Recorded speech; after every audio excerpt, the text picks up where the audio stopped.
ಮತ್ತಾಯನ ಬರೆದ ಸುವಾರ್ತೆ 28ನೇ ಅಧ್ಯಾಯದ 5 ಮತ್ತು 6ನೇ ವಚನದಲ್ಲಿ, ದೂತನು ಆ ಹೆಂಗಸರಿಗೆ, ನೀವು ಹೆದರಬೇಡಿರಿ, ಶಿಲುಬೆಗೆ ಹಾಕಲ್ಪಟ್ಟಿದ್ದ ಯೇಸುವನ್ನು ಹುಡುಕುತ್ತಿದ್ದೀರೆಂದು ಬಲ್ಲೆನು.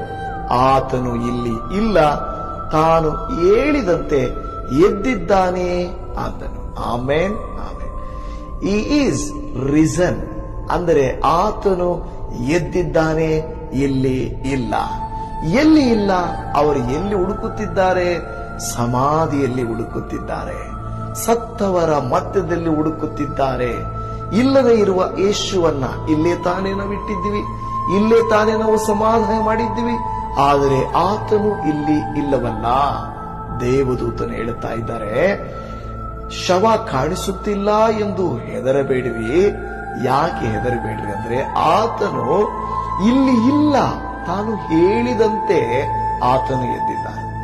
ಅಂದ್ರೆ ಈ ಈಸ್ ರೀಸನ್. ಅಂದ್ರೆ ಮುಖ್ಯವಾಗಿ ನಾವೆಲ್ಲರೂ ಒಂದೇ ದೃಢವಾದ ಮನಸ್ಸಿನಿಂದ, ನಾವೆಲ್ಲರೂ ಒಂದೇ ಒಂದು ತೀರ್ಮಾನದಿಂದ ಹೇಳುವಂತವರಾಗಿರಬೇಕು, ನಾವು ಆರಾಧಿಸುವ ದೇವರು ಸತ್ತು ಹೋದವನಲ್ಲ, ಸತ್ತು ಮರಣವನ್ನ ಜಯಿಸಿ ಎದ್ದು ಬಂದ ಮೃತ್ಯುಂಜಯನಾದ ಯೇಸು.